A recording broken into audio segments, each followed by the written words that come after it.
మొరగని కుక్క లేదు, విమర్శించని నోరు లేదు, ఈ రెండు లేని ఊరు లేదు అని సూపర్ స్టార్ రజనీకాంత్ చెప్పినట్టు సోషల్ మీడియాల సోడిగాళ్ళు చిల్లరగాళ్ళు మస్తు తయారైనరు.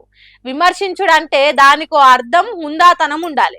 అంతేగాని నోరున్నది కదా అని, చేతిలో సెల్ ఫోన్ ఉన్నది కదా అని, కంప్యూటర్లో వాడుకునేంత నెట్ ఉన్నది కదా అని ఎట్లా పడితే అట్లా ట్రోల్స్ చేస్తే ఎట్లా? కొంతమంది బడివే బద్మేష్ గాళ్ళు ఆడోళ్ళని చిడాయించుడే గొప్ప పని అన్నట్టు చీడ పురుగుల తీరుగా చేస్తుర్రు.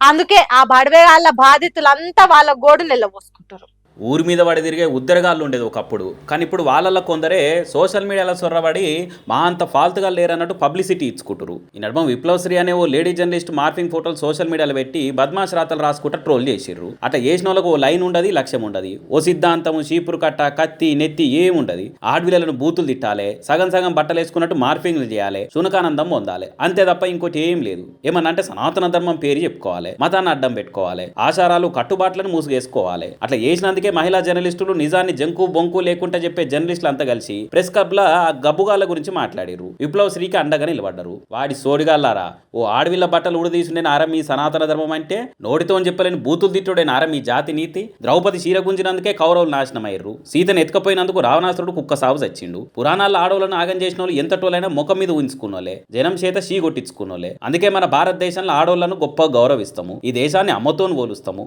ఆడోళ్లను శక్తి స్వరూపిణి అంటాము. అసొంటి దేశంలో పుట్టిన వాళ్ళు కొంతమంది బద్మాషగాళ్ళు తిక్కెబడవేగాళ్ళు విప్లవశ్రీ అసొంటి జర్నలిస్టులను టార్గెట్ చేస్తున్నారు. కానీ ఎవరు ఎసొంటి ట్రోలింగ్స్ చేసినా, ఎన్ని ఫాల్తు కామెంట్లు పెట్టినా తప్పును తప్పనకుంటూ ఉండను, అన్యాయాన్ని ప్రశ్నించకుండా ఉండనే బల్ల గుద్ది చెప్తున్నది విప్లవశ్రీ. ఇసొంటోళ్లకు అండగా నిలబడాలి, ధైర్యాన్ని చెప్పాలి, మీకు మేమున్నామని భరోసా ఇవ్వాలి. ఏనుగు పోతుంటే కుక్కలు ఎన్నో మురుగుతాయి, పట్టించుకోవద్దని చెప్పాలి. ఇంకింత గట్టిగా నిలబడేటట్టు చేయాలి. ఈ దేశ చరిత్రలో ఆడోళ్ళను అవమానం పాలు చేసిన వాళ్ళు పుట్టగతులు లేకుండా పోయారని యాద్ చేయాలి. పోలీసులు కూడా ఈ ట్రోలింగ్ అలా తోలు తీసే పని చేయాలి, లేకుంటే ఇది విషవృక్షం అయ్యి సమాజాన్ని సర్వనాశనం చేస్తుంది అనేది మరవద్దు. మరి బండి భగీరథ్ కు బెయిల్ దొరికి జైలుకెళ్ళి బయటికి కూడా వచ్చిండి అలా. హాగో అప్పుడే బెయిల్ వచ్చిందా, పోక్సో కేసులో ఛాన్సే లేదన్నారు కదా అని అంటే మొత్తం కాదు, 5 రోజుల మందమే బెయిల్ ఇచ్చిర్రు. అట్లెందుకు అనంటే ముచ్చట పురా మా వాళ్ళు చెప్తారు. నేను పోక్సో కేసు మీదేసుకొని పొట్టు తిట్టించుకున్న బండి భగీరథ్కు మేడ్చల్ మల్కాజ్గిరి కోర్టు మధ్యంతర బెయిల్ మంజూరు చేసింది. ఈ నెల 26వ తారీఖు దాకా వారం రోజులు బెయిల్ ఇస్తున్నట్టు చెప్పింది కోర్టు. అయితే కండిషన్లను ఖచ్చితంగా పాటియాలని రూల్ కూడా పెట్టిందట. పోక్సో కేసులో పేరెక్కించుకొని 9 రోజులు జాడపత్త లేకుంటున్న బండి భగీరథ్ను పేట్ బషీరాబాద్ పోలీసులు మే 16 తారీఖు నాడు అరెస్ట్ చేసి కోర్టుకు అప్పచెప్పిన ముచ్చట తెలిసిందే. అటు ఇంకా రిమాండ్కు పట్టుకపోయి కేసు దర్యాప్తు చేసే పనులు పడ్డారు పోలీసులు. ఇక అప్పటి సంది చెర్లపల్లి సెంట్రల్ జైలునే ఉన్నాడు భగీరథ్. అయితే ఇంజనీరింగ్ పరీక్షలు రాసేందుకు మధ్యంతర బెయిల్ ఇవ్వాలని భగీరథ్ తరపు లాయర్ కోర్టును అడిగారు.